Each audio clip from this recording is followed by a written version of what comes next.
karaoke business that I bought and paid for. So whenever I get a match, I get a little bit mad about that from that point of view, but I let her slide because how do you fight it? Go fight the machine, right? Nah, I don't. I just sing my song. I clicked live again, so we're back up and running on live. Hi, everyone. Come back to a rant about the machine. Good evening. Welcome to the Tommy Temper Show. I'm sorry. You're watching everybody live on the Tommy Temper Show. I'm a Canadian. I start off sorry and we move from there. Canadians. Hey.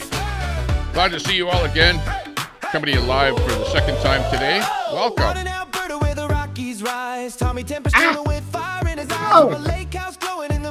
Hey, swap spots. No. You're the boss. Elbows up.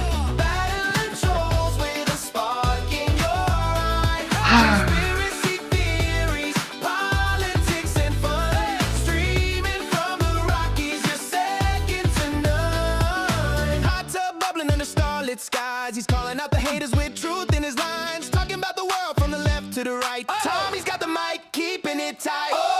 Tommy Temper, you're a great guy. Battling trolls with a spark in your eye. Conspiracy theories, politics and fun. Streaming from Okay, back again for another action-packed show. Action-packed with Dimebag Darren Gonna and do something. Mechanic Eric and Fry TV. Fried? Good to see everyone. Broad TV. Fried TV? Yeah. Okay. Oh, red. I figured out it's a local. Why? You know, Okay. yeah, where they're just, you know, you milk them for laughs. A local. I thought that meant Well, actually, like we're actually broadcasting on Lol Cow Celebrities is one of the channels that we're on YouTube. My channel, Lol Cow Celebrities. So yeah, makes sense. I could stick you on my channel too? Yeah. How can I do that? Yeah, you can do a screenshot and go live on your channel. So whoever wants to go live on their channel. It's too bad Evie Mux doesn't have a switch built in where it goes stream to your YouTube that's what thing, I whatever. say what you mean. Okay, I can do that if I want to. I've done that too. I call it reverse streaming. Hill. You can get if you want to use OBS, but you still want a panel, you can use StreamYard, but don't stream from StreamYard. You can just use it for the panel, and you can do that behind even when you've run out of StreamYard time, but then you throw it all through OBS and ship it all off to YouTube, thus circumventing the whole system. That's right. Exactly. So even when they screw you, you can screw them back. I do that. I do that on my live stream all the time. There it does. You just capture the window and sit here and send it out. There's many things you can do with OBS. Yeah. Yeah. The only downside of doing that is that you don't get the little chat window for the people that are on the panel. But otherwise, yeah, it works perfect. Oh man. Let's see if I can turn my switches on again here. I don't want to do a whole bunch of work. I want to shot of Fry's place because I want to put him up as an example when people tell me I'm extreme. I've cut back one monitor. I'm only at 3 now. When I was at 4, people were giving me a hard time because I have the tablet and the phone and the 4 screen. But it's a sickness when you're in the stuff that I work with because I have to constantly. Yeah, Fry. It's like getting tattoos, right? Yeah, it is. I have 1, 2, 3, 4 working studios, and yes, this is the one that's the most extreme. But even my bedroom studio is a little bit over the top. Yeah, Fry's got me beat there. I've only got 2 monitors. But look, Eric, quit trying to compete with me. It's not a competition, damn it. I'm just saying, you got me beat there. I don't have, Jesus Christ.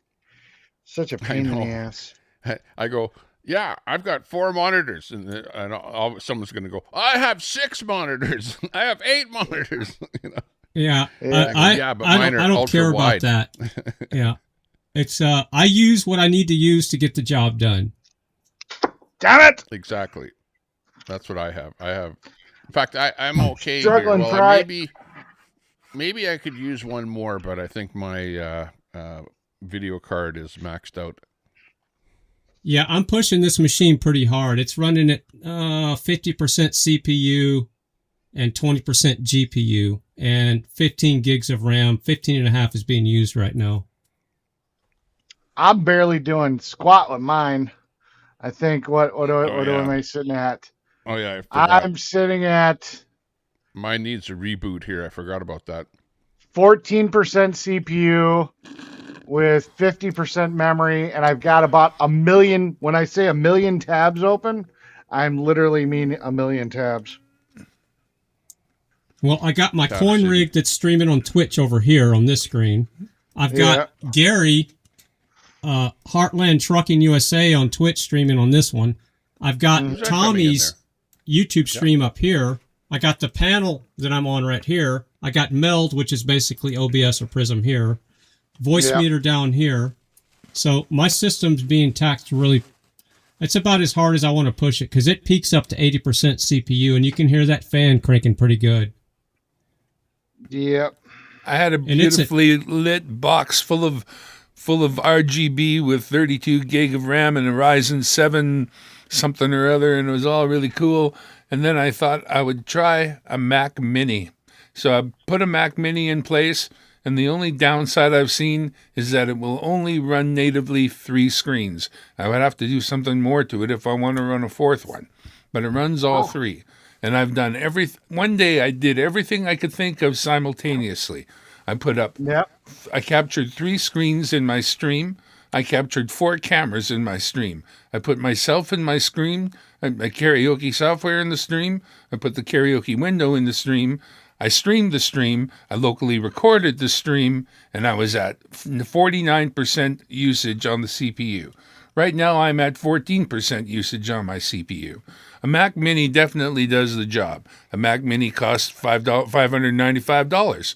So I'm still pretty much, and it's tiny and cool, and I like it. So I went from Windows to Mac. There's no difference. Once you open your Chrome, you get all your Chrome tabs. Once you open, you load in your Google, you Googleate your Mac, and that's it. It's just like Windows. Nothing changes. So there you go. Right on. Hey, we've got somebody watching us here. Is that a nipple piercer? Or what is that? On this is my little rig up thing to get my antenna. I'm going to clip it onto the mirror of the truck for temporary. So you're using a welding grounding clamp? That's a good one. Yeah. Dude. Because of you guys, I'm blaming you guys.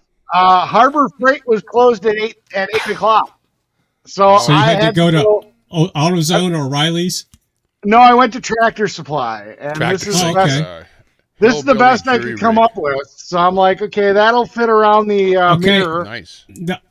I'm going to have to say that you've almost created a directional antenna with the backplane of the clamp there, so you're going to want to aim that. Well, you like this because I want it all behind me, but whatever. Yeah, because you're going to have a little bit of reflective power coming off that clamp. Okay, Fry. You got a beam. Fry, we will make it better. Tell him what length it needs to be so we can tune it. There you go, Fry. Better? Much better. Yes, yes. Now we don't have highest WRs. Excellent. Oh, my God. So there we go. Somebody put a pin in his coax. So there you go. Now I can clip it to the mirror. Geez, sounds like the good old days. Pop it up there.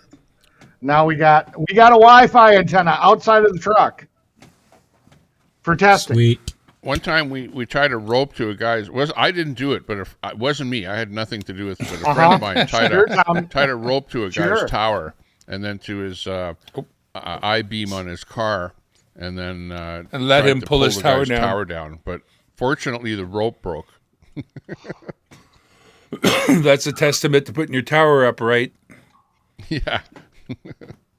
Probably. The best way to kill a panel is start talking tech. Yeah. Let's talk rotators. I love them. People want to hear drama because here's why they want to hear drama. because they don't know about this tech stuff we're talking about because they're not interested. They want to hear drama because they know about these other people like Red and Wyckoff. They know the names. That's the beauty of me. I don't know any of those people. That's from the You ain't American missing anything. I know I'm not. I'm here for the tech. I'm here for the tech, and I'm here to fly the flag.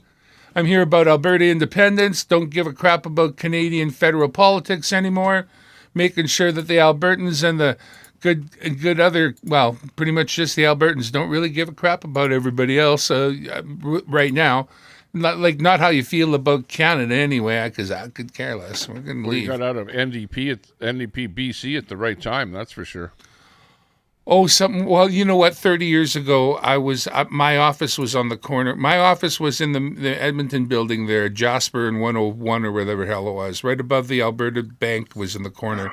And I was working, I brought pagers to Edmonton before cell phones.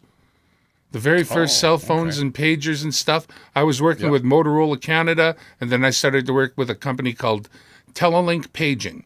And our office faced Jasper, and I put a neon sign in the window because the building we were at, that skyscraper, wouldn't let us hang an outside sign. And the signage that was allowed to be outside, which was all Alberta Treasury Bank, they had all the signage that was allowed. Nice. So my signage had to be in the window. So I got a company to make a neon sign with an antenna and a pattern that lit out with boop, boop, boop. If you ever remember, on Jasper at 10, I want to say 101, the first Edmonton building, right above the bank, that would be right where there's a CIBC building there on the corner. Well, right now, I don't know who's in the basement there, but it was the Treasury. There's an optician's in there. There's like a plaza. You can go down for the subway right there. But that's the building I was in.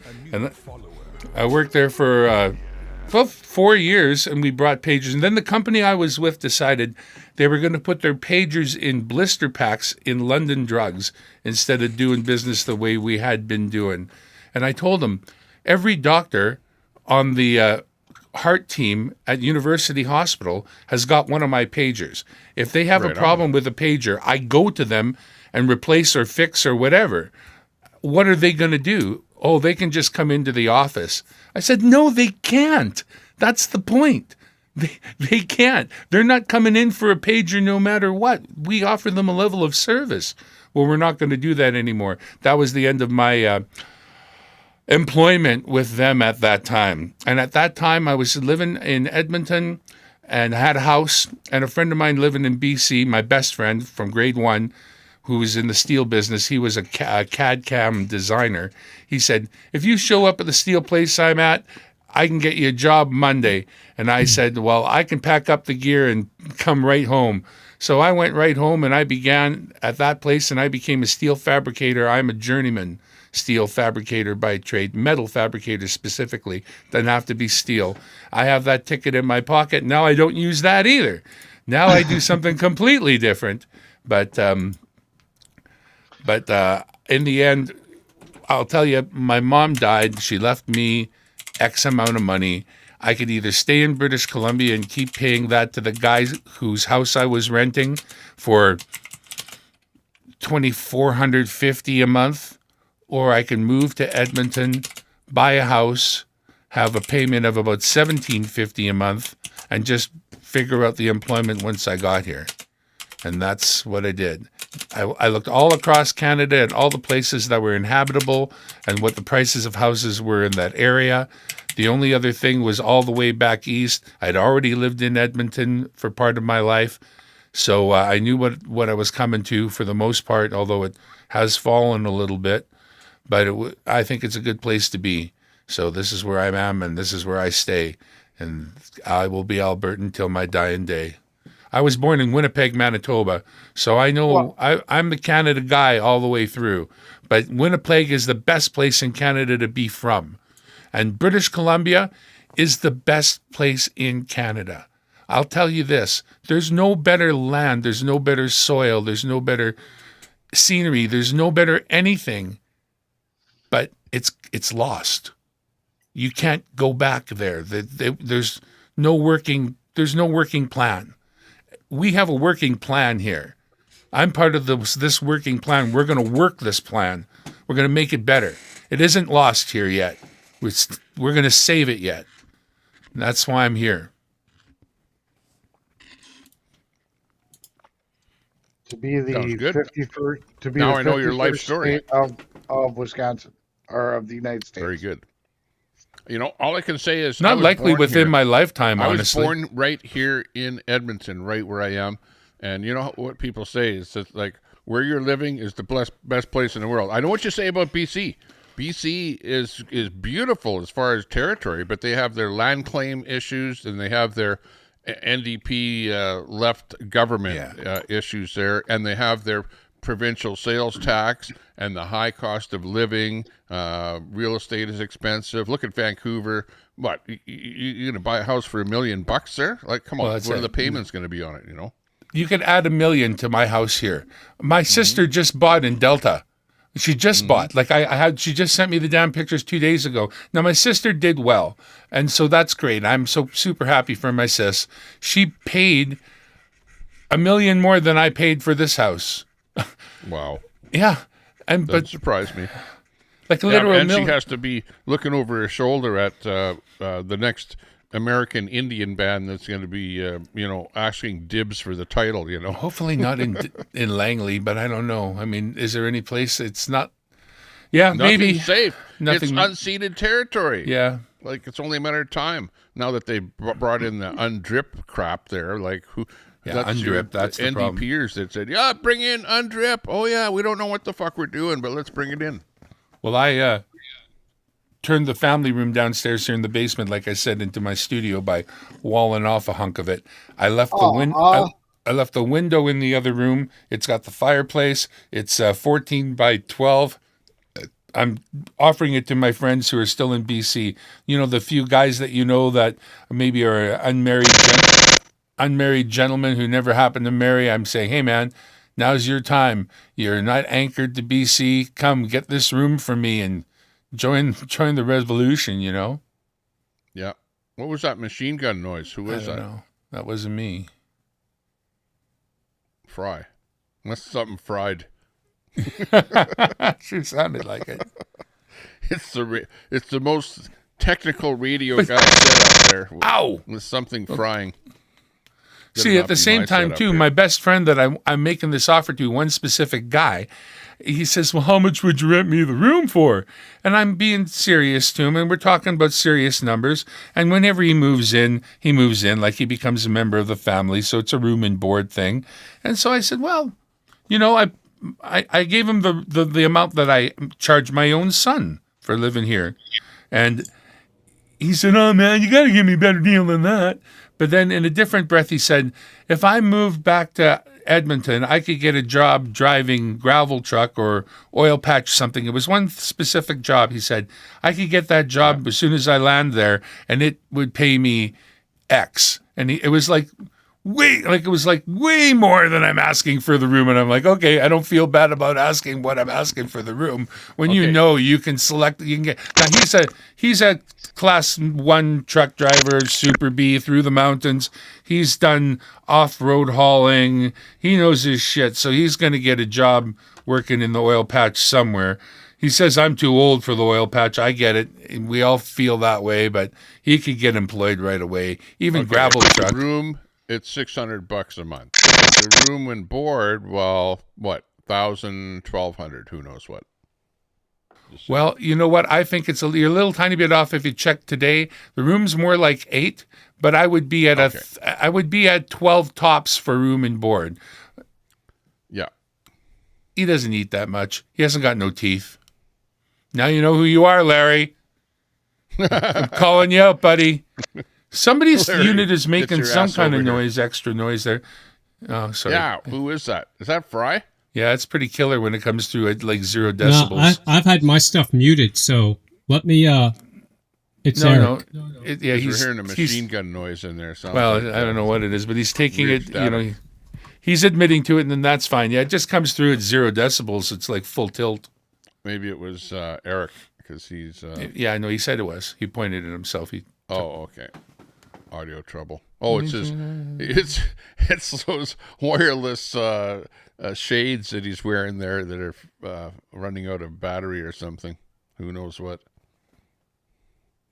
The shade mic.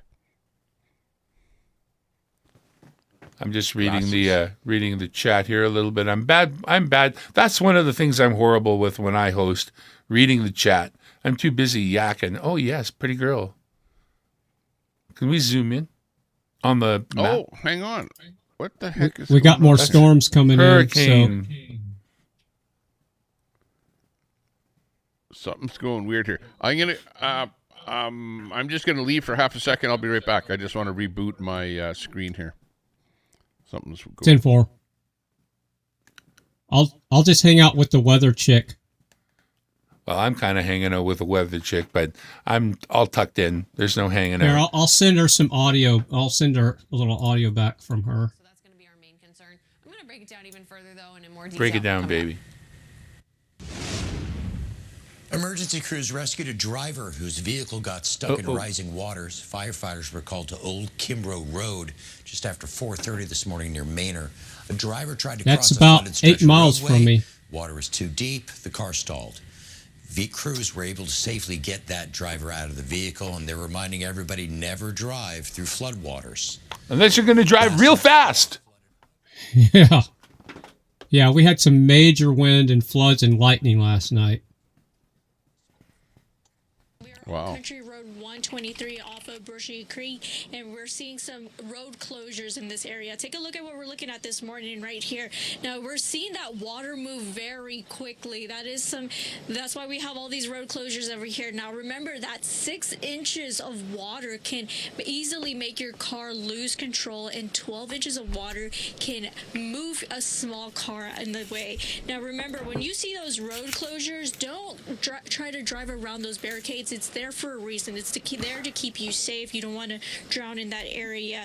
Now, there's going to be several road closures throughout the day as we continue to see more rain. So you can go to addquote.com for a full list of road closures. From this morning, we started at 19. Now we're seeing 24 road closures. So we can expect to see more of that happening on throughout the day.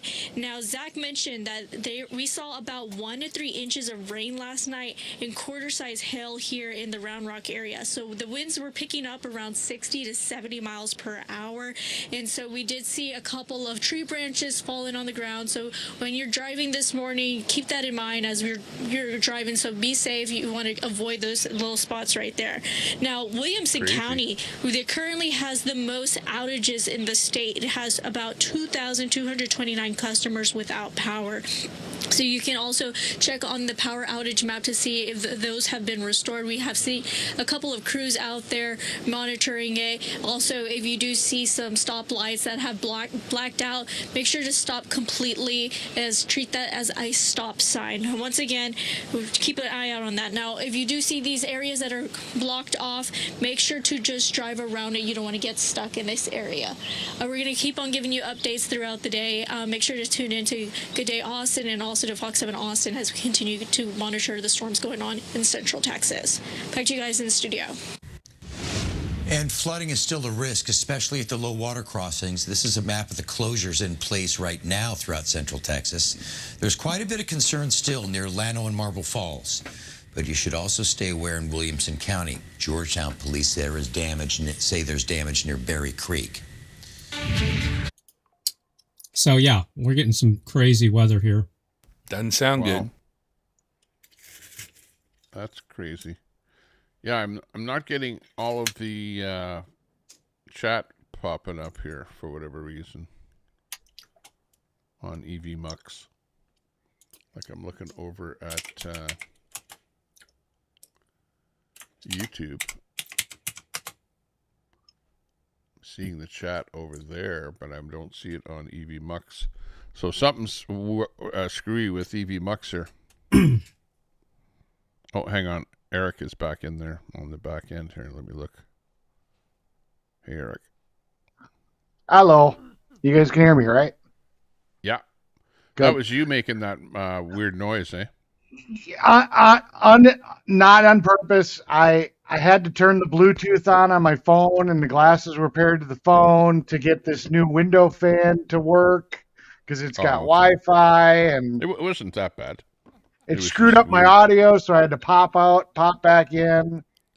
I'm really kind of just really, really weird. That's all, like a machine gun effect. The answer is yes. It was him.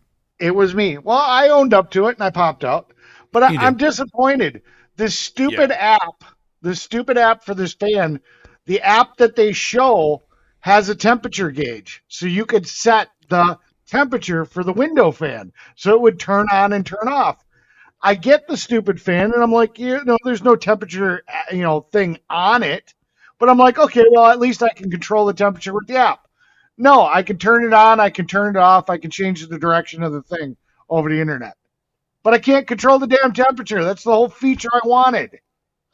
It's like, what, you want it to come on at a certain temperature? Yeah, and turn off. So, like, if the house is getting hot, like, let's say 70 degrees, I want the fan to bring it down to like 70. I don't want it. See, there's that camera doing the automatic stupid shit.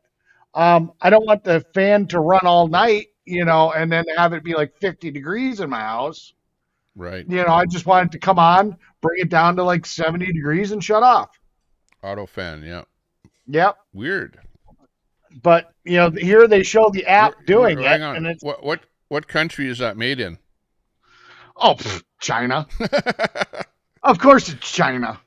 It's not a Trump product, is it? No.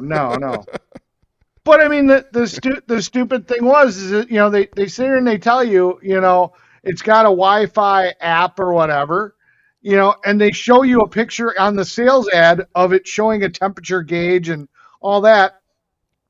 All I can do is I can turn the damn thing on and off, and I can turn up the fan speed and the direction of the fan. It's like, why? Weird. Why? That's not good. Know. So now I got to go shop for about as good as just EV Mux software here, because I'm not getting all of the chat. I see people chatting over on YouTube, but I don't see them coming up on the EV Mux comments here. And I rebooted. I rebooted the page that I'm watching it on here, and that didn't seem to help. So I'm wondering, how do you fix that? Yeah, you have a second monitor with a pop-out window for YouTube chat. That's how you fix it. I have that, but I want to be able to click on some of the comments and bring them up here, and I can't do that because they're not on here. Gotcha. So how the hell do you do that? How do you fix it? I don't know. You're the latest from the guitar world. Fender thinks anybody who's made a guitar with their body shapes should owe them money or burn their guitars. I don't think that's going to happen anytime soon, Fender, because this is a Yamaha Chinese knockoff.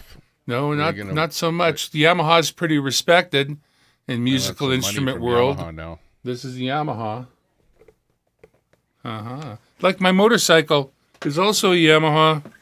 My Yamaha Harley, I call it. Yamaha Harley. Interesting.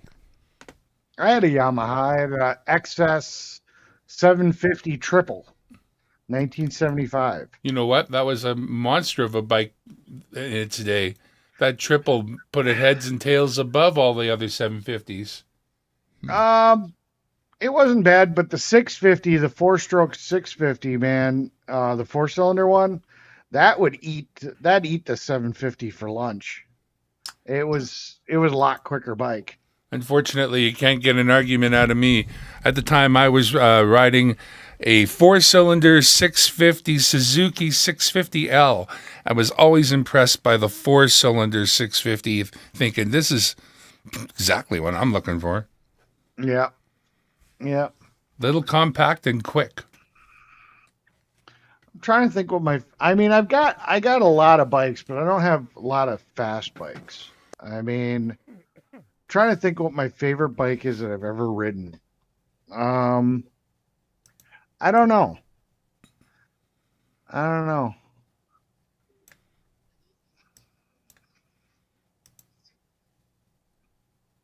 I like my black line because it's flashy. You know, it's definitely, it draws attention. It's a very nice looking bike. But being that it's a soft tail, it sucks because to take on a passenger of different weights and stuff, there's a lot of adjustment, and it's all done underneath the bike to adjust it. So that's not as nice. I really do like my Dyna Wide Glide. They're really nice. I don't know. I like that Honda had a VTX 1800. That was a fun bike. It was a big V twin. Kind of was a Harley knockoff.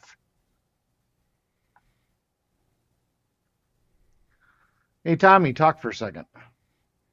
Yeah, go ahead. Your lips are synced up with your mouth again. Oh, that's okay. good. Yeah, I see that. Yeah, that's weird that it went out of sync and now it's synced up again. But like I said, I can't see any new comments coming on into EV Mux. I'm having to scroll it. Like I'll look and all of a sudden it's like there's a whole shitload, and then I'll have to scroll down to the bottom. Yeah, I know. Well, right now I can see comments coming in from Twitch. There's a bunch of comments from Twitch because I see that little Twitch thing in there. But for example, I see John Third Eye over on YouTube, but I don't see any of his comments on EV Mux here. So yeah, it's concerning. Yeah, it's almost it's almost like when I went, because we went down. I stopped streaming and I had to start the stream again. And it was almost like I should have rebooted my computer at that time and then started a brand new EV Mux. So something's weird is going on here. I don't know if it's my computer or if it's EV Mux. Well, that's the thing that I EV Mux has always been really nice in the fact that they give you 1080. But anytime I've ever kind of played with it, it's always been a little, it's not. You're still the beta tester, man. Yeah, I think so. It's not prime time yet. Well, there's a little button at the bottom on the right side that says support, and that's weird to have that right on the screen. Yeah. Although I'll sit here and I'll tell you, I don't have the up in the upper right corner where I used to be able to see where you were all streaming to. I don't have that anymore. It's not there anymore. Oh, I actually changed the setting there. I took it away. Let's see. I'll go back there again. Allow moderator to change any settings in the studio, including camera and microphone. Okay, I can turn that on. Oh, so you must have given us like a moderator link or something. So I don't know, but if I turn that on, did it change it all now? I probably have to come out and come back in. Maybe. Allow the moderator. Who's the moderator? That's me. Who else is the moderator? To change the settings in the studio. I mean, I did have a link where when I first came in, it asked me, is the yes or no thing on the phone. So you might have accidentally made me the moderator. I don't know. I don't know how the hell you even do that. Let me pop out and I'll pop back in and bring me back in and I'll tell you if anything changed. Hold on 1 second. Okay. Disable Stinger preview while not live and studio mode is off. That wouldn't have anything to do with it. There's my bike out at the Abbotsford Airport. My Yamaha Harley, as I call it. There's the front view. That out. Oh, right on. Excellent. So you can see why I say Yamaha Harley. It's got the side lights. My side lights are friggin' blinding. I tell you what. Wow. And there's, again, at the Jet. Got one here, a little close-up of the V-Twin. V-Twin 1600. Not the very biggest, but it's got thumpola because it's a nice big V-Twin. It's huge. And right on. We got the Vance & Hines pipes on it. We'll show you the side. There we go. They're nice and loud, do the thing they're supposed to do. And that's nice. That's my bike right there currently on Kijiji. Because honestly, there's a lot of friggin' potholes here in Alberta, and I hate hitting them. Last season, I got murdered by a couple of big potholes, and I thought, ow, that's just too much for me. So I'm getting too old to ride this one around, but somebody else who wants to ride it, by all means, it's a nice bike, but it's not for me. Previous bike was a Goldwing, and I think I want a Goldwing again. Aw. I know. Goldwings are nice bikes. I can't knock them. I wanted to ride a V2. Like, I wanted to have the Harley experience, but I did not want to buy a Harley. So I bought this. And a 1600 V-twin, I figured I'm going to get as close as I'm going to get. And I rode this around, and I got the experience, and I know what it's like. I'm going back to my flat 4 as soon as I can. I wanted to get the F6B, which was basically the Valkyrie. It's my No. The Street Glide version of a Goldwing. It was a Street Glide version of a Goldwing, basically. See, so I basically, gave away what I want. Yeah, the Valkyrie. I heard you. Yeah. But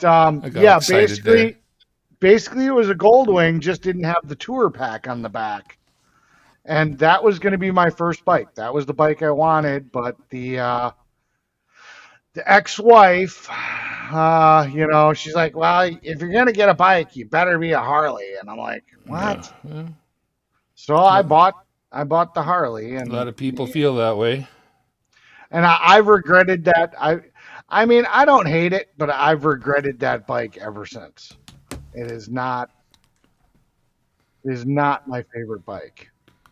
Well, the other bike I really enjoyed that I rode was it was a Honda. Oh, shoot. It was, ST1100. And then as they went forward, as soon as I saw the ST1100 come out, I wanted to ride it and did. And I loved it. And I like the variants of it all the way up. It's a sport tour bike, big displacement, comfy BMW style seating position. But the guy at the I went to the local Honda store in Burnaby when I was living there, when I got I bought my first Suzuki off of a friend. That was the 4-cylinder 650. I brought that to the Honda shop. That was Allied Honda on Kingsway in Burnaby. They were known to be straight shooters. They sponsored the local racer. And I said to Buddy, okay, I've had this one for a while. What about a bike that would be more my, what do you got that you think you could see me in? And he pointed at this one Goldwing, and I picked it up. We traded in my bike, and I loved it. He made me a good deal. And I rode Goldwing there for a while. Then I got rid of that bike, and there was a bit of time without. Then I got another Goldwing. Then there was a bit of time without. And then I thought, well, I'll get this. I'll have the experience, as I said. Now, this one's on the market. And you know what? I'm going to be honest with you. I might not buy another motorcycle. I might, for $1,000, buy an electric bike, because what I found with my motorcycles is I'd put the camera on it and I would live stream a ride. We would go to a local park or touristy place, and I'm not that super mobile. So I would not want to go deep into the park and take people in before I'd want to turn around and go back and get on the bike again. But with an electric bike, I could have gone on all the paths and just rode around, some of these bigger parks and whatnot, and had a much more immersive park ride. So I think my future will be with an electric bike, $1,000 to $2,000. The rest goes back into the bank, and we'll take it from there, I think. Yeah. I'm getting to the point where, I like the motorcycles. They're not costing me anything, so there's no reason for me to get rid of them. But I really am itching to get a convertible again. There you go. I miss my convertible. I've got a Jeep. I've got a Jeep with a hardtop that I can take off. I've got the motorcycles, so I can do the wind experience. But I'm getting to the point, I like to go for such long rides that the temperature changes. It's like cold in the morning, then it's beautiful during the day, and then you get all the way up to Door County or something, and it's like, then you got to head home and you're freezing your ass off again. So it's like, son of a beep. You got to bring a jacket for later on. Yeah, and I'm about the e-bike. I own 2 different e-bikes. I own 2 different e-bikes, and you're right. Like for a place like Edmonton, like actually I live close to the river valley here, so from Old Strathcona, like on a day ride, and I've got 2 kids that ride bicycles with me, but I'm on my e-bike. But we can ride from Old Strathcona out to Terwilliger through the parks, way into the west end of Edmonton, and then back on a day trip, or east out to 17th Street, out to the refineries and that, and then ride back. So, and lots of different paths and stuff. You can ride an e-bike, and they're like either paved paths or like even on the ones that are not paved. Or we go downtown sometimes, down to City Hall or whatever, check out, the bad parts of town, that kind of thing. Oh, hang on here. So this is the stock version of my bike, of the Harley Davidson Blackline. So that's what it would have looked stock. Now, let me pull it up. It dropped. I know, I switched pictures. I don't know. There it goes. So this is the modified version of that bike.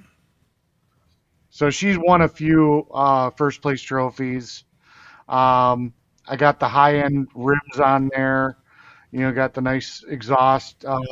Right at the bottom of the forks, I've got wraparound LEDs that actually give you your directionals.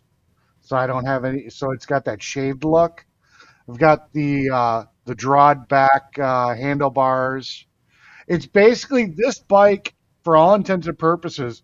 When they came out with the new Camaro and the new Mustang, and they did the retro look, this bike represents all of the features of all the Harley Davidsons that everybody liked. So you've got it looks like a rigid frame, but it's a soft tail. So it looks like a rigid frame bike. The jugs, you can see how the top of them are silver, but as it goes down into the motor more, that's black. That's what they used to do with the old knucklehead motors. You got the Dyna Wide Glide style front clip. The tail is basically bobbed as much as it can be. The air cleaner is actually plexiglass. You can actually see the butterfly open, and the timing cover. If you look underneath the exhaust at the very bottom of the motor, that's transparent. You can see the gears spinning. When it's running, you can see the oil splashing, and you can see the actual gears, and the chains moving. So that's my flashy bike. Where is that? Where's the plexiglass you're talking about? On the side there? On the very bottom of the motor, just above where it says the F for vote for, just above it. Underneath the exhaust pipe. That's the timing cover. Yep. Right. That's the timing cover, so you can actually watch the oil get pumped around, and you can actually watch the gears spin and all that. That's my. So yeah, you'd think that plexiglass would be somewhere where it wouldn't be getting too hot. It's tempered for it, I guess. So I guess that's what it's designed for. Then I don't know how to switch pictures. I think I have to stop and then share a new one. So I'll just stop it and then I'll share a new one. And then, like I said, so this is what it looked like stock. I mean, it's a big difference between the two bikes. I mean, that's a huge difference, but that's a stock one. I don't know. I think it looks way different. I did a lot of customization. Because you have the chrome exhaust there. Yeah, well, and then they've got the turn signals and the wire wheels. Wheels. Oh, right. Yeah. Then they don't have the long reach handlebars and different mirrors, and they've got the standard covers, the round air cleaner and the timing cover. So I don't know. I think it's quite a big difference. Then let's see. This is personally my favorite bike. I paid $2,900 for it. But this is the best bike I own. I love this bike. I bought it off of a woman.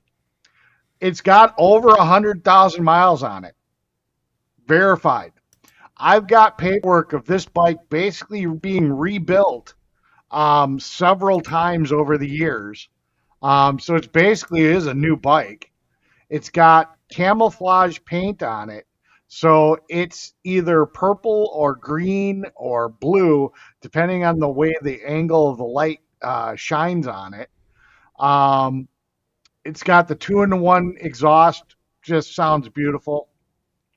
I did put a Fat Boy rear rim on it, so it isn't a spoked wheel anymore. It's now a solid Fat Boy wheel, but I love this bike. It's carbureted. Last year of the carburation, 2001. Last year they had a carbureted bike, but it just rides so nice. I don't know if it's the angle of the forks or, just the Dyna suspension. This is honestly my favorite bike. This black bike in the background, that's my Street Glide. That's my 2016 Street Glide. A tree fell on it, which if I could find the photo, I'd show you guys, but a tree fell on it and it scuffed the paint. And because it was that flat black denim, it needed all new tins. I was like, screw it. I was sick and tired of trying to clean it because trying to clean flat black is just insane. So I ended up buying this tin set, which, I don't know. You guys tell me what you think. So it's the same bike, just a different tin set. Looks fine.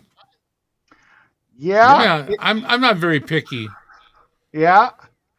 In the shade, in this photo, I like the way this bike looks.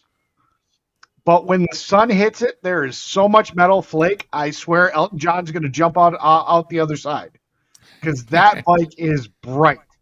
I mean, it is flashy bright. Like way too much. Dimmed down like this in the shade, I love the way the bike looks. But when the sun hits it, oh my God. And I saw it like this in the photos when I bought the paint set. So I was like, yeah. But yeah, that's my little dating profile photo. It gets the girls all excited. They're like, oh, you're holding the helmet for me. And I'm like, yeah, uh-huh. Sure, we're holding the helmet for you. They love it. It works for me. I'm hoping for something like that. I think that's my next. I would order that. If I sold the bike tomorrow, I'd order that up. If I had $1,299 spare, which I do not. Yeah. Okay, if you're getting a bike like that, that's what I need. Just make sure that it's got front shocks and rear shock. It does. It's got the central shock, I think, at the back there. And let's see, what else can I tell you about it? 52 volt, probably at least. Yeah, this one is. And you might want to make sure that it might have a 1,500 watt motor if you can. But it supposedly does. The price a little bit. So it meets all those supposedly. Supposedly a 2,000 to 3,000 watt motor. Peak. 50. Yeah, but remember, that's peak. That's not. You want to get at least a 1,500 watt basic motor. They'll all, like, who knows what a 1,000 watt motor might peak out at. You know what I mean? Yeah, this one says 3,000 peak. You're right. Peak. But they always give you the peak on those motors, but sometimes they hide exactly what it is. But yeah, I've got one that's really, really similar to that. The one that I have, if you go to a website called Aerial Rider. I know that bike very well. Yeah. You know what? I'm looking for the cheap knockoff version of the Aerial Rider. Exactly, that one's too good. I know mine is closer to like $3,000. But this one here is also Amazon, so if I happen to hate it, I could always pack it up and send it back too, which I hate to do. But 52 volt, yeah, or 60 volt, something like that. It's 12 and then 13. What's the difference? The difference between I don't know. The only thing I can tell you about that is, you want to make sure that you have pedals on whatever you're getting, because you can get the other motocross style bikes that don't have pedals, And those ones, eventually the city will go, you need to have real pedals on it. Otherwise, it's going to be illegal to ride on bike paths and stuff like that, Then it's not a bicycle. That's your argument. If it's got pedals, it's a bicycle. If it doesn't have got pedals, it's a scooter. Exactly. But that's nice that it's got the upright handlebars so that your back doesn't hurt, because otherwise if you have the motocross... See here, the choices, you got the front basket version, the standard version, but I'm only interested in the 52-volt versions.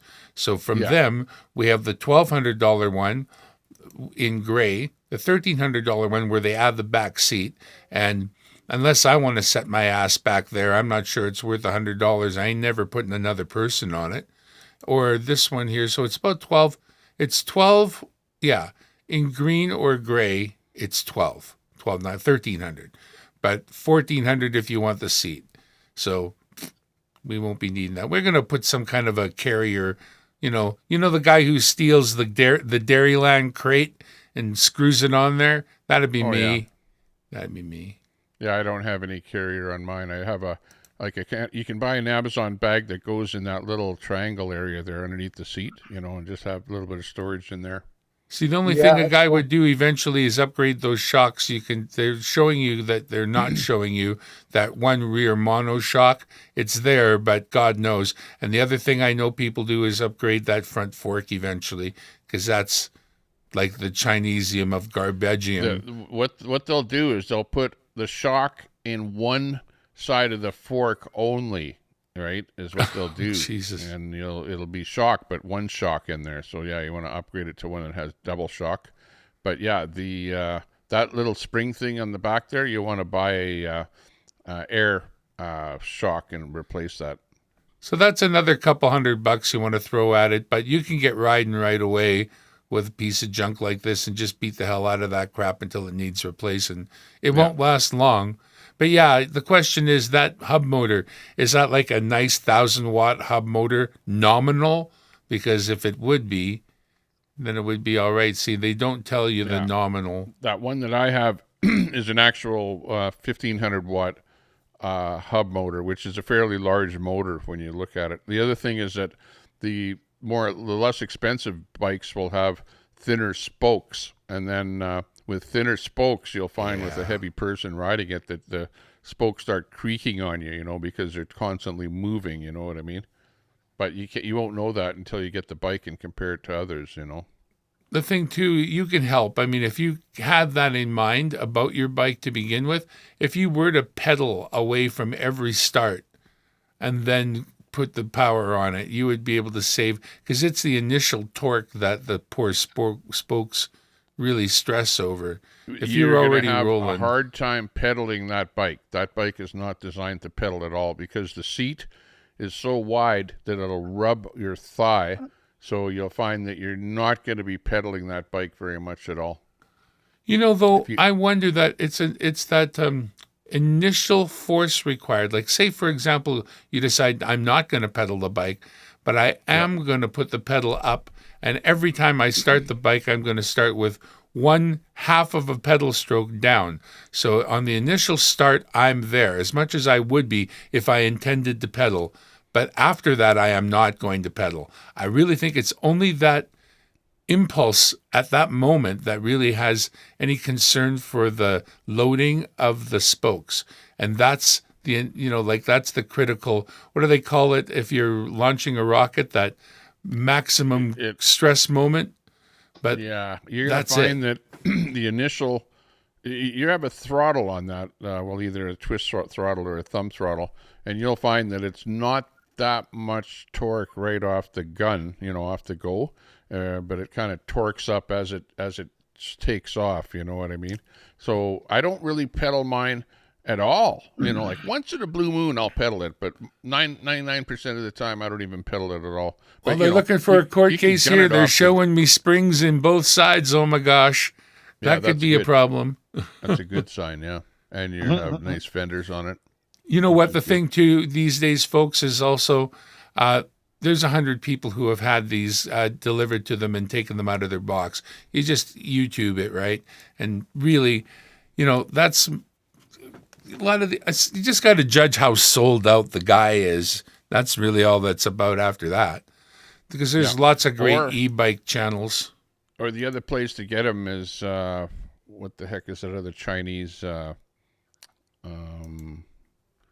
like an eBay place where you can buy Temu. stuff. No, Temu. don't get anything on Temu. No. Alibaba. Alibaba. Yeah, that's it. Yeah. Alibaba. Check that. I can't speak for Alibaba or Temu. I think that there's a good chance all of that is not so great. But I bought my son, I wanted to buy, when your dad gives you something, my dad gave me a watch. I want to give my son watches, but I didn't want to give him some digital crapola. I thought I'm going to give him an automatic watch, one of these mechanical, you've got to wind it, but it's automatic. If you move your hand, it will automatically wind, like I had from my dad. So I went online, I found a little place, Joma Shop. I thought, well, seems pretty gray market. I wonder if they'll be any good. But they were good. They sent me the watches. I got 2 Seiko automatic watches for them, one each, and hopefully they'll remember me, or maybe they'll just lose my watch. Like I told them they were zombie apocalypse proof. Amazon is probably your best bet, because you'll have like stars of people that have reviewed stuff, and you can read the reviews and just find out if the product is decent or not. Amazon, I would go to Amazon too, but I like YouTube, especially if you can get it on a few different channels, and then again, it's just a matter of who tells you the truth. Especially the one that I have, the Aerial Rider, I would absolutely recommend. The other thing about the Aerial Rider is that a lot of these hubs have got plastic gears in there, whereas the Aerial Rider has all metal gears, and that's another reason why you're paying more for the Aerial Rider. So some people, a year or 2 after riding it, you start to have wear on those plastic gears, and then all of a sudden it's like your planned obsolescence, warranty's off, and now the thing is breaking on you. So that's why that was one of the reasons that I went with the Aerial Rider. I paid more for it and I've got like 2,000 kilometers on mine already, and it's still going strong. Hey, Darren. Yes. Just wanted to let you know, the chat's pointed out, you kind of doxed yourself. You were showing your wife's name and address and stuff on the stream when you were sharing that page. It is. Yeah, I guess I was. Well, by the postal anyway. That's my neighborhood. Yeah. Didn't show the last digit of the postal, so it leaves that much out. Shows you how much I actually care. That's why I try not to share my screen. But fair enough. This was one of my favorite bikes, but I couldn't find a picture of this 900. This is the 750 GSX, but it was like an 80 model flat back, by the way, so forgive me. Thank you, chat, by the way. I appreciate you looking out for me. But imagine 900 cc's, chain drive, 4 longer. That fucking thing would get it, man. Oh, yeah.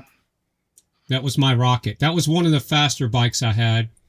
And then I had a Shadow, which was kind of wimpy, but it was way more comfortable shaft drive.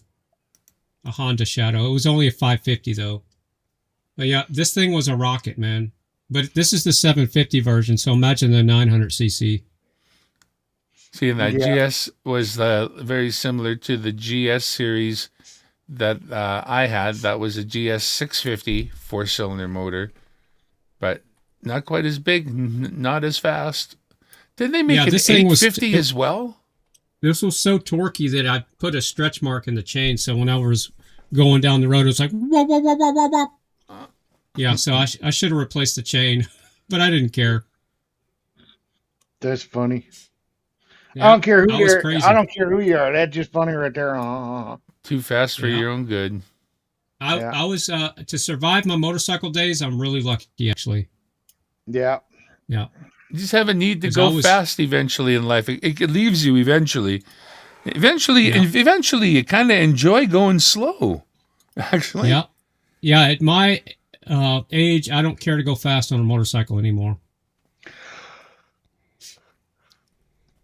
Oh, I have too much invested in this setup, if you know what I'm saying. No one will know what to do with all my shit. I'll tell you that. Nobody will know what to do with all Fry's shit. Yeah, I got too much shit, dude. I got too many toys. Holy shit. Yeah. It's bad, dude. I know.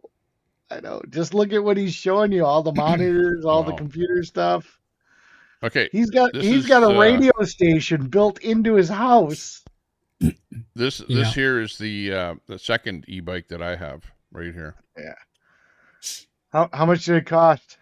I see 4,000, but it was crossed out. So what's it on sale for? Not 4,000. It's 20. It's just Canadian. Almost 3,000 still. This one is the GT73 Pro. Okay, and you can buy just a plain GT73, but it's got. Let's see if my mouse is in here. It's got 2 batteries, right? It's got one battery here and one battery here. And I think it's 60 volt is what it is. And it's got a 1,500 watt motor. It's got pedals. Yep. But it's got this little bit smaller tires. It's got the, where the other one is a 4-inch tire. This is slightly smaller. It's got a nice seat on it already, the banana seat on there. And actually, this one here is faster than the 4-inch fat tire bike, and my son can ride on the back of this here bike, and I can sit on this part right here. So it's a pretty good bike. I like it. It's nice. Does it have a dual battery setup? 2 batteries, yeah. It's got one battery right here and another battery right here. So that's another reason for the little more price on it too. Does the battery run in parallel or does it swap between the two? Parallel. There's a switch on each battery, so you can turn one on or run them both. So it runs them in parallel when they're both on. So it's like a reserve tank in a way. Exactly, yeah. I always run both of them at the same time. It adds amp hours of the ride and just keep going. But yeah, it's a little more expensive than. Oh, and if you look close. This one here doesn't have like a 5-speed setup. It only just has 1 gear on the pedal part of it, you know. But it's efficient. Where you really need to pedal is maybe just when you first start going, or if you're going up a hill. And let's say you're starting to power out going up a hill, so it's kind of geared so that it can really help you get up a whole hill if it's a really, really steep hill. Yeah, you can see it's a very small chainring. Exactly, yeah. Whereas the other fat tire bike that I have is like a one sprocket on the front and then I think 5 or 6 gears on the back, so you can change it a little bit more. Now, doesn't your Ariel have a big front chainring, like a 60-tooth? It does. Yeah, it does. There's one additional thing I've often wondered about that bike, whether it would take this part well or not. But there is a 2-speed front chain wheel called a schlumpf drive, and it goes in place of your front crank. It has only one chain wheel, but there's some inner gearing, and you tap it with your heel. That goes a little pin that goes to the right or to the left, and it changes the gearing of your front chain wheel as you pedal. It's SHLMPF, schlumpf. It's German, and I know it's expensive, but it's the only other thing that you could do, I think. Now, this is what I was thinking. How could you keep up to these bikes when they're at speed? And most people can't, right? Once you're driving, you couldn't pedal fast enough to actually add your torque. But with a big chain wheel, you can. And with an even bigger one, because of gearing, maybe you could. I'll tell you what. If you really, really, really want an e-bike that you want to be pedaling, like to lose weight or to, you know, for exercise, don't buy the fat tire bike and don't buy this bike, right, because these seats are so wide that they're not designed for pedaling. I'll tell you that right now. Like, no, that's cool. I'm not looking for pedaling, just so you know. Yeah, try one out and you'll see. So having all the different options for being able to pedal, you're probably not going to use it all that often anyways, you know what I mean? Like I said, I primarily pedal when I'm having trouble going up a super steep hill, especially with my son on the back of it with extra weight on it, whatever. Or if you're in a situation where there's no other situation where I really need to pedal, actually. Just going. I was going to say, have you found very many situations where this unit has petered out? just going up a super steep hill. Like there's this, I don't know if you've been in Edmonton and seen that hill right by that brand new bridge downtown on the south side. There's a hill where I tried going up that, and it's almost like a 45-degree incline. You start petering out going up that. Or if your battery is getting super low and you're trying to get up a hill or something. But otherwise, it's got plenty of power to go all over the place. Well, now, it looks great. Yeah, the bike that you're going to buy, though, remember, it may be... This one here is a 1,500-watt motor, by the way, too, on the back. But if you're buying something that maybe only has a 1,000-watt motor or a 750-watt motor, where they're claiming some, high wattage out of it on the peak They end. wouldn't do that, would they, Tommy? Would they do that to me? Made in China, yeah. China, they could do that.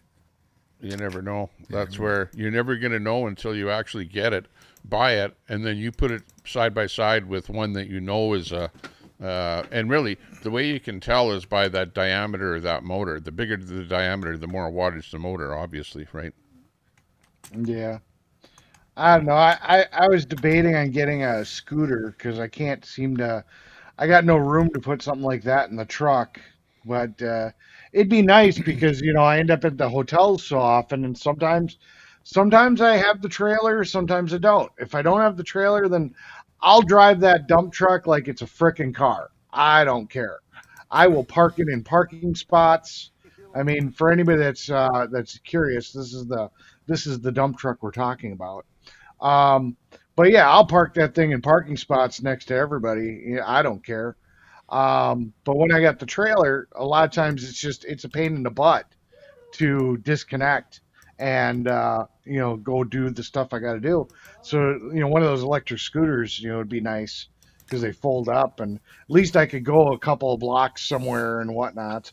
But yeah, so. My own experience with a scooter, because I owned a scooter. The one I owned was like 1,000-watt motor on the front and a 1,000-watt motor on the back. So, it was pretty powerful. And when you had both of those motors engaged and you gunned it, it was almost so much power that it was leaving you behind. But yeah, but a scooter, you are way, way, way, way, way more likely to crash on just because of the small wheels, right? Yeah. And you hit a bump, not a bump, but a pothole in the road, and that front wheel will go down, and then you go over the handlebars. Or if you're on some kind of a road that's like any kind of gravel road or sand, especially sand is like really, really bad because that small wheel, you hit a little bit of sand in there, and all of a sudden you're like swerving all over the place, and then you wipe out. My wife tried my scooter because I said, that's it. I don't want to have anything to do with the scooter anymore. So she goes, oh, I'll buy it off you, or I'll have it. I'll get it. So I gave it to her.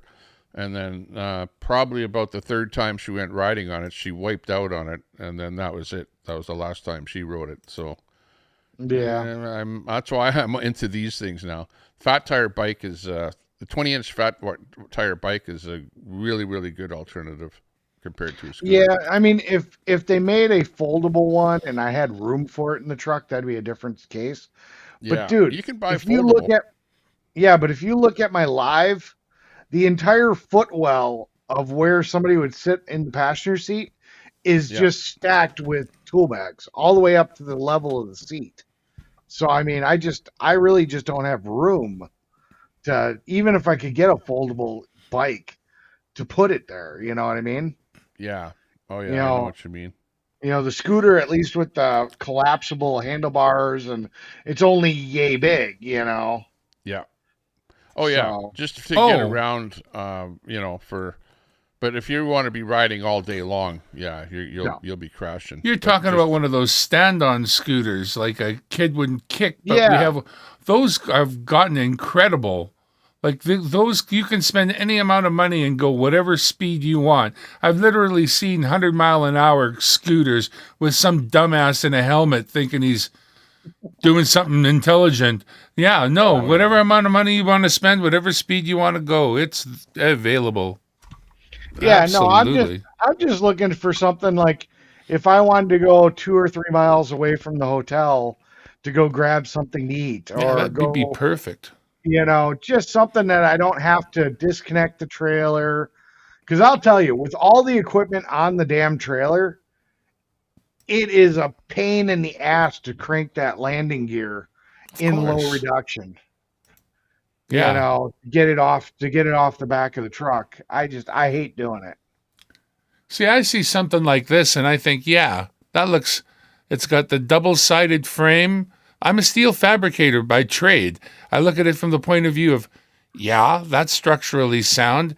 Double-sided frame, not like a bicycle, more like a scooter, Do wider you think seat. it's steel or do you think it's aluminum?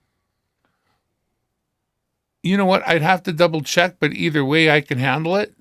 Yeah. But I would like a steel frame ideally. Yeah.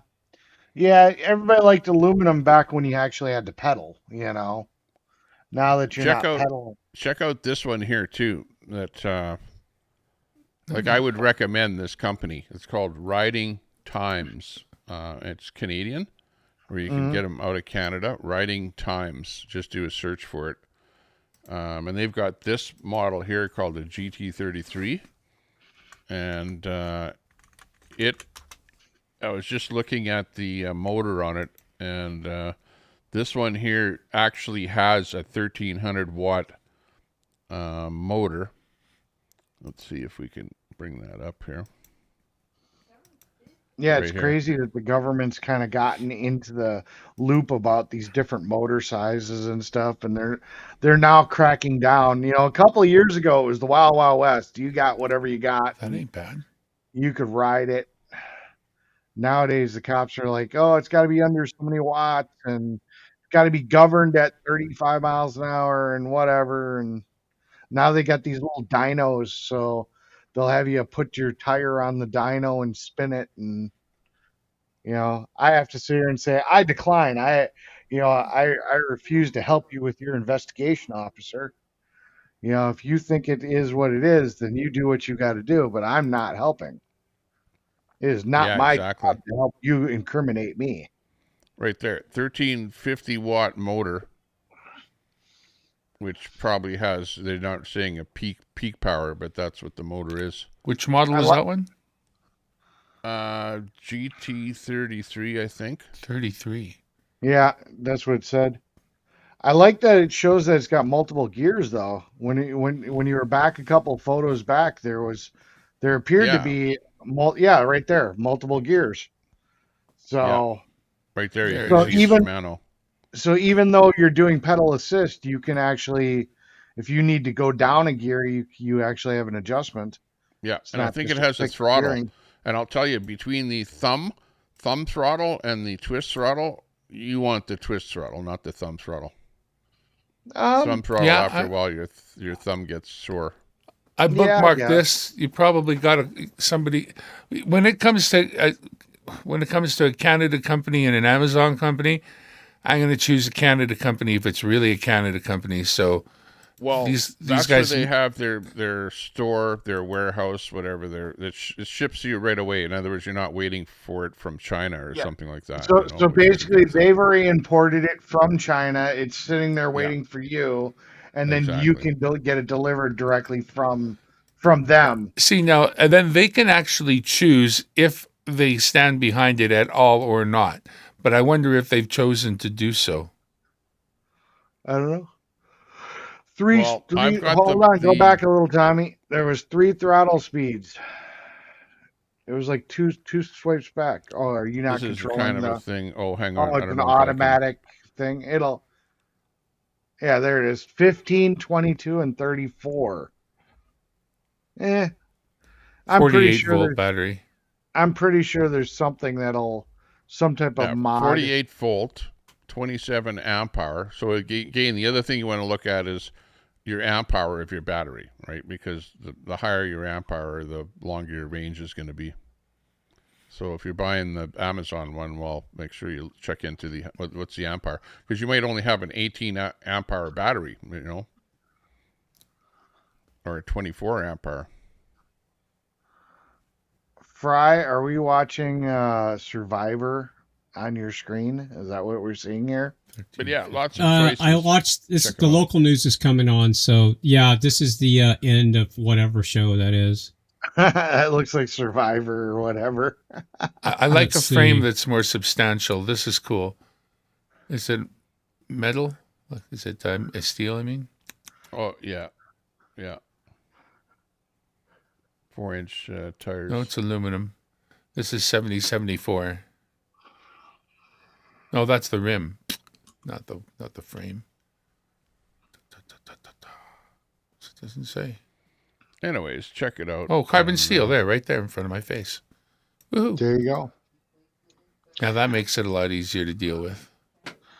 One thing I never appreciated, I've never really liked spoke wheels because of the fact that, you got to run the inner tubes and the tube liners to protect it and all that. But I'll tell you, whenever I took spoke wheels and went to mag wheels on the motorcycles, they ride a lot rougher. Spoke wheels really do add a lot to the softness a little bit. Of the suspension. Yeah. Noise, vibration, and what do we call it? NVH? Yeah. Harshness.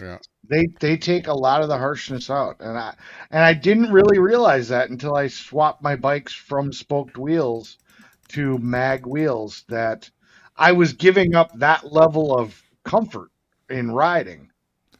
But when it comes to an e-bike wheel, you do want to see if they're letting you upgrade them spokes from a regular bike spoke. You want to see a wheel that's got the grade gauge up. Yeah. This brand, like I said, I've got the one that I showed you there. I actually own that one, and it has pretty heavy duty spokes. I think this one here is the same. And look at it. It says it supports 220 pounds on this unit here. So that's one of the ones from Riding Times? Yeah, exactly. Yeah. Cool. That's where this is. Yeah, I like these ones. You go. Yeah, you converted me to this one already. See what it is that you're buying, and converted. Supports, which one? Oh, look, it supports dual battery. So in case you want to get another battery on it later, you can always add on there. You got room in there for it. Oh yeah, baby. Looks like the battery on this one is where is it on the top there? I think maybe. It's 10 o'clock. I gotta get. Do you know where your children are? Yeah, I gotta get some food in me, and I gotta get off to bed. So, hey, Tommy, thanks for having me up. And hey, thanks for coming into my live today. I appreciate it.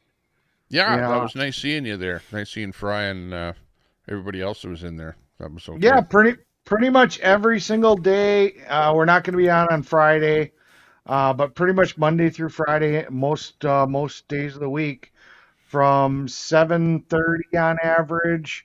The start time changes. It's usually anywhere between 7:30 and 8:30 in the morning. Central Standard Time, and then we just kind of go till we go. I mean, yesterday we were done by noon. Today we were technically done by, if I didn't go back to the hotel to yell at the manager, we would have been done by 2.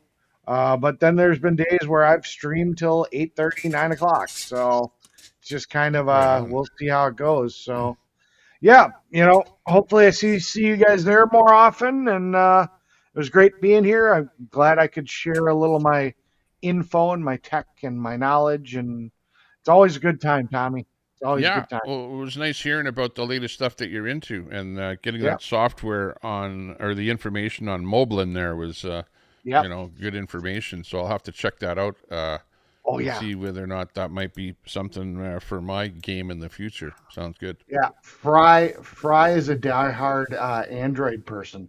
But he's so interested in mobile, and he's going to get himself an iPhone just so he can play with it. He's been converted. I was thinking about buying an iPhone, but they're too fucking expensive. He's going to get a used one. Somebody's going to donate him one. You're working like a dog, 14, 20, 16, 18 hours a day. You're making so much dough, you can afford one. Come on. Tommy, I have the money to buy whatever. I just don't like to spend it. I'm a tightwad. I got the money. Yep. After you get into the thing, you actually realize why. the phone is that way. But the thing is, you have to enjoy the whole thing. I mean, if you don't have an iPad and an iMac with your iPhone, it's not. That's right. You're not going to get what Apple is offering for the price. You'll never get the value. If you immerse, you get the value, and you realize why people pay more for it. It's very well built. It's decently designed in all cases. Right. They don't jump into the pool until they have it figured out.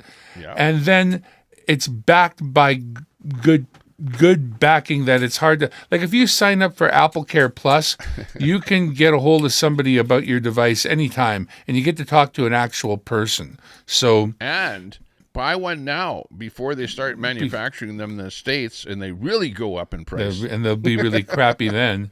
Well, no. That's one thing. Beat the Trump phone. They'll be actually manufactured in the States. How about that? That's what it would have to be. It'd have to be an Apple phone. See, I'm rocking on my setup here, my headphones on both of my cell phones here. Yeah. And Fry this is anti-Apple because it has no headphone jack. It has no. I gotta have a headphone jack for the radio business, man. I gotta have a headphone jack. Yeah, if you don't have an headphone jack, you haven't got a built-in FM tuner. Yeah, I got FM tuner and fucking headphone jack, and this thing has an action cam built into it. The Motorola does. Only phone ever built with an action cam. Moto 8G Plus right here. I got 4 of these. What makes it an action cam? Yeah. You can hold it like this, like regular. Yeah.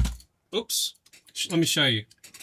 You can hold it just like this, and it's taking widescreen GoPro style video. And see, the action cam is on the very top. This is a dedicated action cam right there. That 16 big by lens. 9, holding it vertical. Yeah, it's the only camera ever phone with an action cam ever built, and they lost their ass on it because it cost them so much in hardware. So, yeah, Moto G8 Plus. I have 4 of these for video and gigs because of the action cam. This is what I use for my video and gigs right here. So otherwise you would have to turn it sideways. Yeah, you'd have to turn it sideways, and then it wouldn't also have this also has the laser focus, so it's the quick action focus. This little laser thing down here is one of the, I think it's right here. Yeah, laser range. So yeah, it's a badass phone, and they just, I don't know why it didn't take off, but I guess they were before their time on the whole action cam thing. Because this is an 8-year-old Motorola's phone. been before its time in so many cases. Man, while it was still a USA company, when I worked there, man, it was a great company to be proud of. Yeah, I'll changed. prove it. It's an action cam right now. Plus, so see how it's recording? Apple iPhone, you'd have to buy see how it's recording, and that would cost more. Widescreen. Sure do. So watch. I'm going to put my finger over that lens, and I'm going to turn it around, and it's blank. See, and when I move my finger off that lens, it's this one right here. That's the action cam. And the other ones are just for shitty video and cameras, you know. But this one's a dedicated video only. This one doesn't take pictures or nothing. It's only for video. Has it got a bigger imaging sensor than normal? Yeah, it's an action cam. Look at some of my music videos. They were all mostly filmed with this style, this exact camera. I have 4 of them. I use for B-roll and everything. And this thing works really badass on a gimbal. No doubt. It's really smooth. But yeah, see how it's got the video? And if I take it out of action cam mode, this is what the video looks like. Like that. That's out of action cam. Now I'm covering the action cam. Oh, that's with one of the other lenses. And it doesn't stop the video, see? That's the other video lenses. Right on. And when I click the action cam button, see, look, I'll show you. It even says action cam on the screen. Watch this. Now, see if we can get this. When I hit the button, it's going to say action cam. You got me sold. I'm selling my Apple iPhone right now. No, wait. Hold on. Standard video, action cam. Huh? Standard video. Wait, we're coming out with a new thing. Apple Action. I'm telling you, if Apple would have done this, everybody would have been like, oh, look at this feature. Oh, my God. Yeah. Oh, man. The new Apple Action. The question, though, is... Oh, my God. No way. The question, Fry, though, is can you link that to use that as a camera for streaming on the phone? Yes, I can. Yeah. So if you had IRL Pro, you can actually use that as a camera source on IRL. No, it's proprietary to the Motorola. As a matter of fact, if I put a custom ROM on here, the camera won't even show up in the custom ROM. Yeah, because it's a proprietary software hardware thing that Motorola did. So there you go. It's a useless camera for live streaming. No, it's not. No, I could do a screen share if I wanted to. In a live stream, yeah. Yeah, but that's not live. You can't just put IRL Pro on it, say, hey, I want to take the video. Because it would be cool to be able to have your phone like this. Yeah. You know, and get your 16 by 9 instead of having to have your phone like that. Oh, yeah. That would be cool. I'm with you, but being in your phone mount and stuff. You'd have to do a screen capture. Yeah, and it would be shitty.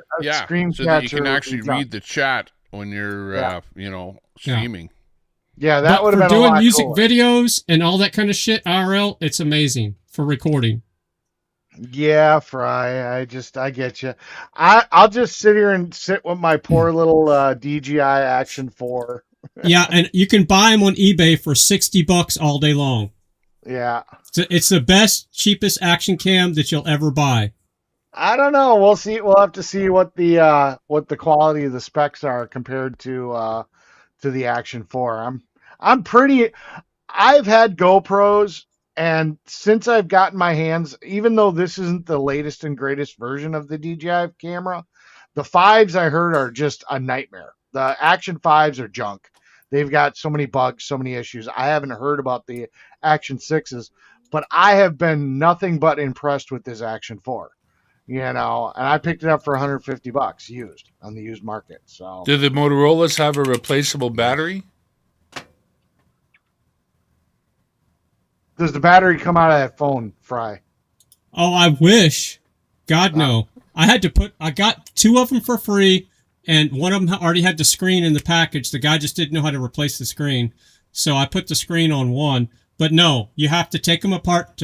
That's the stupidest thing they ever started doing, is gluing the frickin' batteries in the phones. I thought getting rid of the jack was the stupidest thing they ever did. I would say they're neck and neck. I can live without replacing the battery, but I can't live without a headphone jack. You're trolling them there. The iPhone finally went to a USB-C, at least. Yes. That is the best thing since sliced bread. I like USB-C on everything. Yes, I do. Yeah, I'm going to chime in there. Good thing. The sad thing is that after the iPhone 15, this is the iPhone 15 Pro Max. After this phone, all the Apple phones went to an eSIM design, which is sad. Because I was thinking about upgrading, but I like having that removable SIM.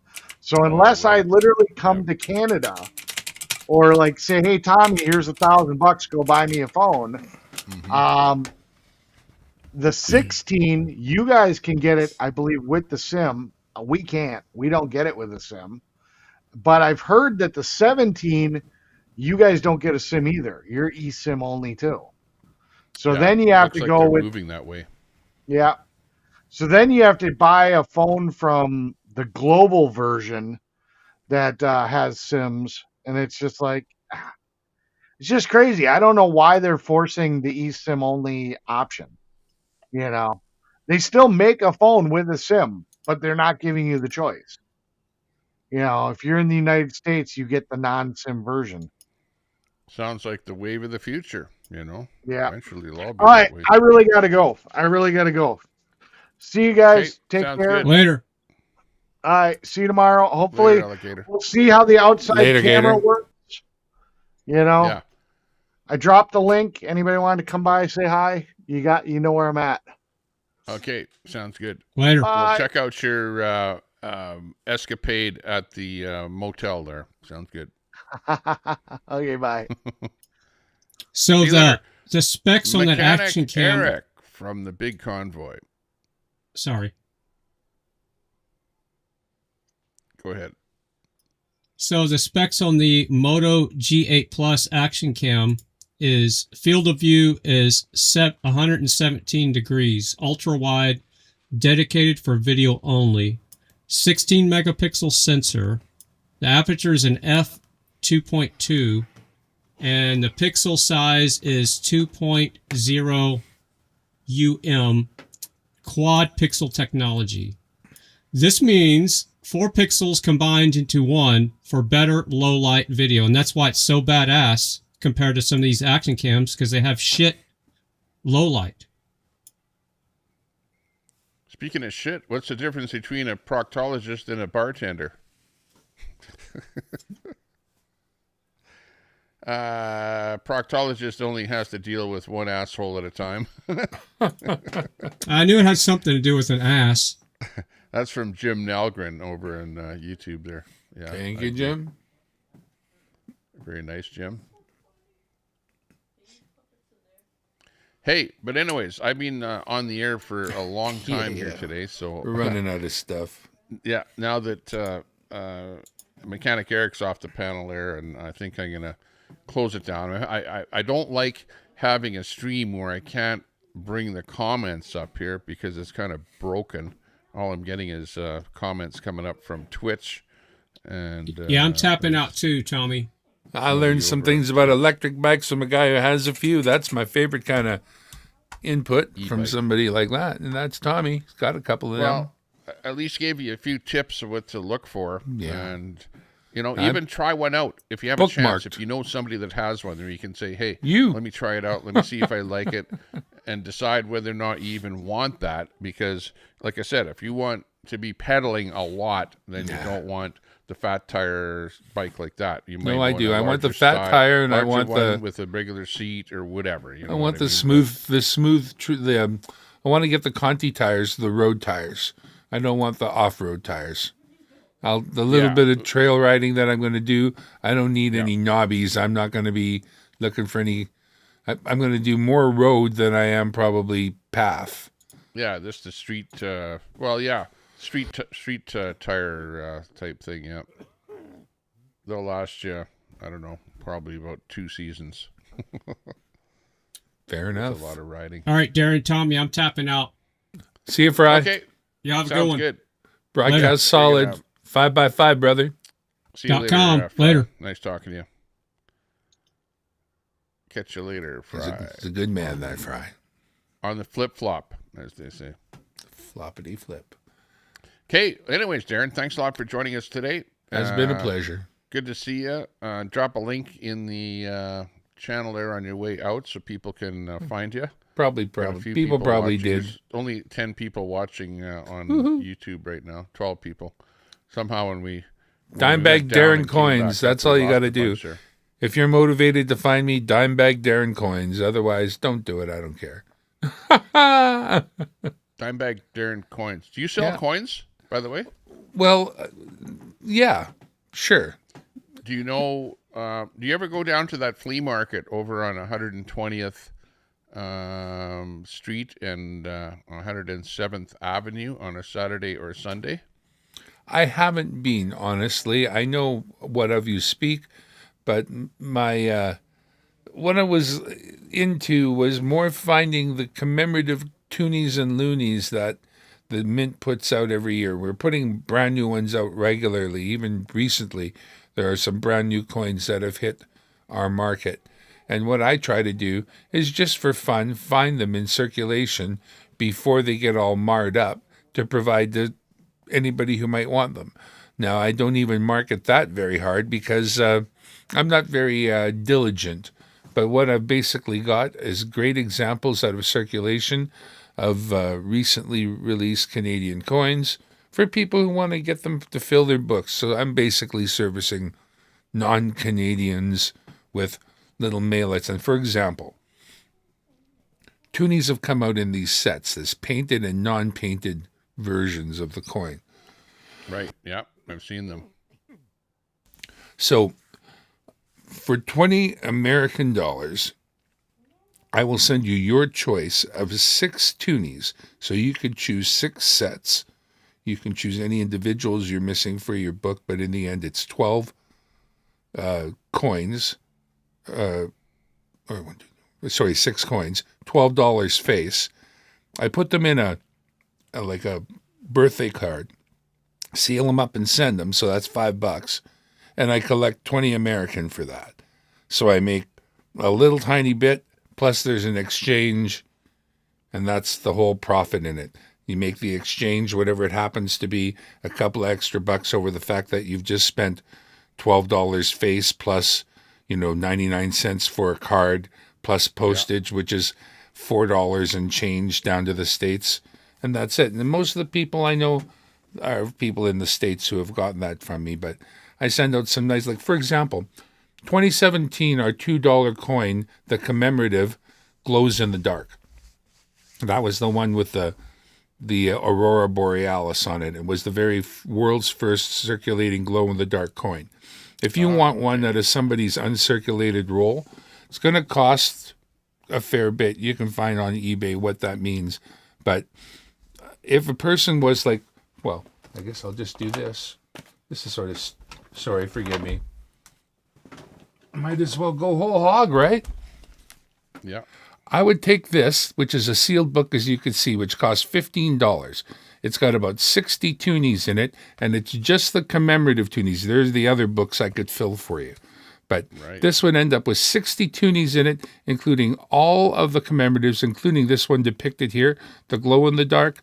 And I would sell that to you for an amount that we would negotiate, but you would find that, like, if you look for this one on eBay, people are charging an arm and a leg. When a person buys this book from me, that costs them the $2 it cost me to put it in the book, plus a small finder's fee that I charge uniformly across all the coins.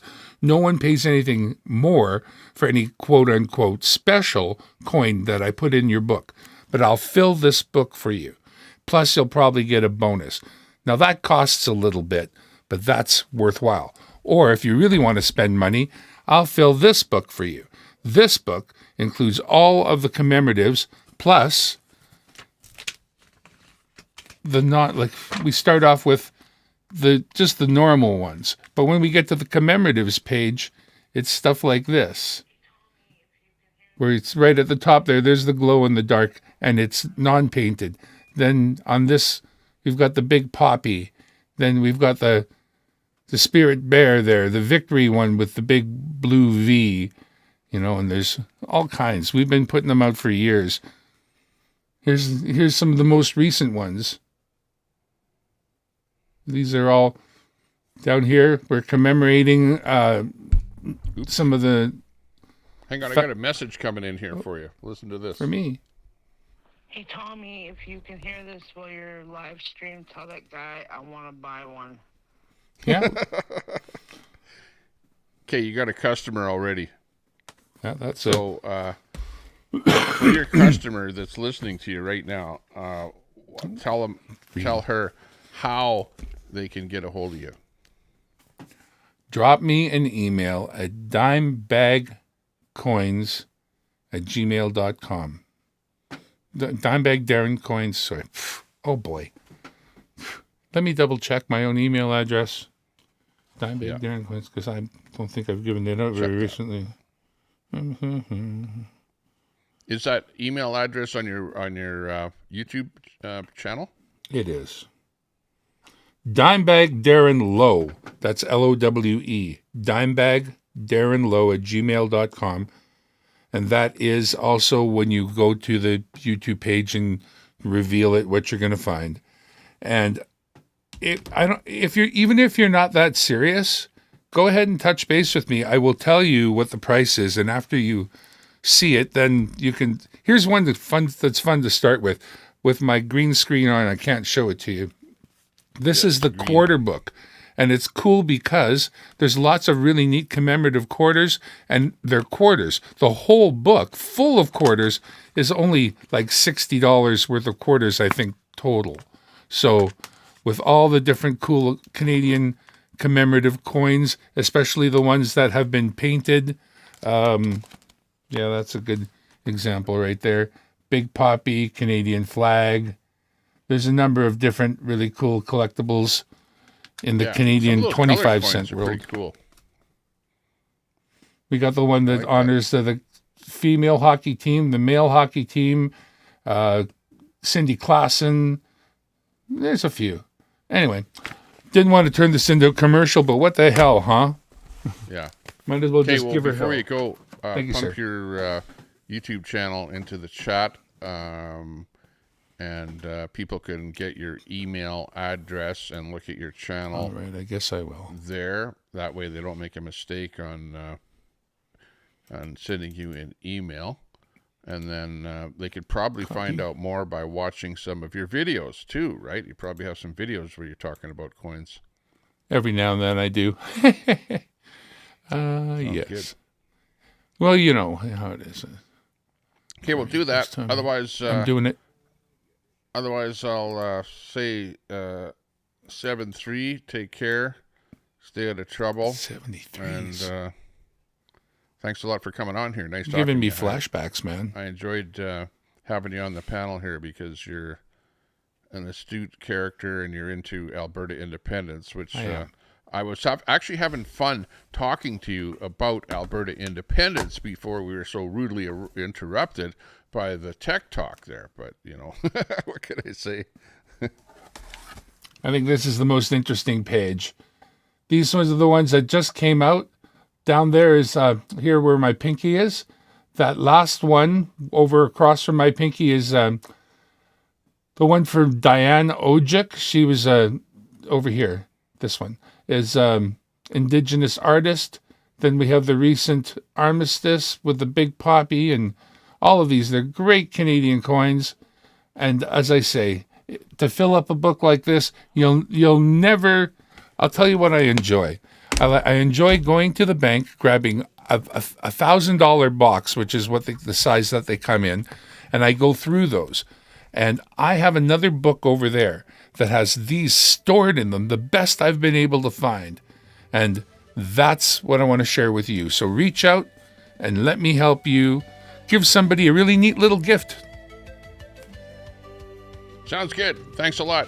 Dimebag Darren for the win. Hey, Canadian nice coins. See you later. Take care.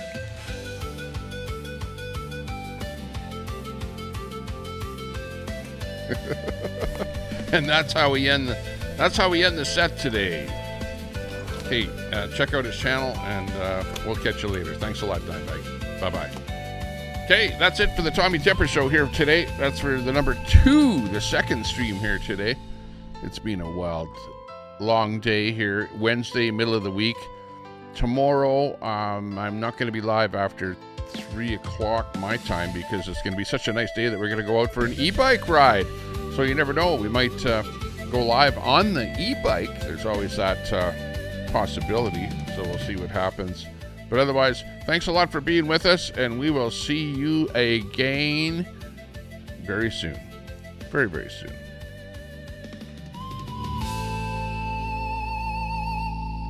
Woohoo! Later, Gator. Hey, ladies and gentlemen, Alberta's pride. Hey, ho! Hey, ha, ha, ha, sister. Hey, hey, hey, whoa. Out in Alberta where the Rockies rise, Tommy Tepper streaming with fire in his eyes from a lake house glowing in the moonlight's gleam. He's the YouTube king of the widest streams. Oh, Tommy Tepper, you're